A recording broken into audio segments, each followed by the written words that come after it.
பாட்டை முடித்து கோவிந்தா போடையில் இருக்கிற வாய்ப்பை நாம் எல்லாரும் பயன்படுத்திக்க வேணும். இந்த ராமநாமத்தை சொல்லி பகவான் சாம்ராஜ்ய லட்சுமியை யார் யார் அடைஞ்சாங்க அப்படின்னு சொன்னால், இந்த பர்ஜனம் பவவீதானம் பாவம் போயிடுச்சா இருக்குதான்னு நேரில் தெரியாது. அர்ஜனம் குலசம்பதாம், குலம் அப்படியே கோயிலில் குளத்தில் போய் அர்ச்சனை பண்ணால் நம்ம குலம் நல்லா இருக்கும் அப்படின்னு சொல்கிறாங்க.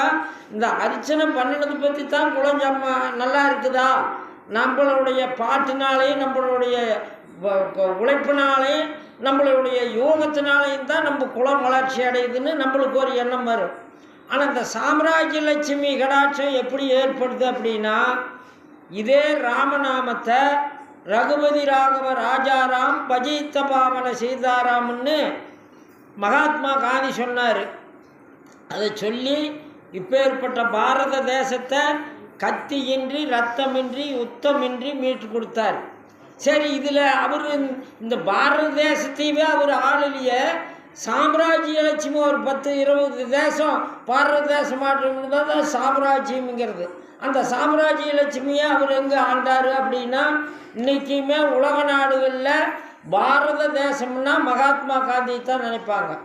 ஏன்னா அந்த மாதிரி எல்லா நாட்டிலையும் அவர் இந்த ராமநாமத்தை சொல்லி யுத்தம் இல்லாத பாரத தேசம் மீட்டு கொடுத்ததுக்கு எல்லா நாடுகள்லையுமே அவர்களுடைய வெளிநாட்டில் கூட அவருக்கு செலவு வச்சுருக்குறாங்களாம். அதால் அந்த படிக்கிறவங்களுக்கு தெரியும். அவ்வளோ ஒரு ஏற்றமுடையது இந்த இறைவனுடைய நாமம். அதனால் கேட்குறவங்கெல்லாம் இதை சொல்ல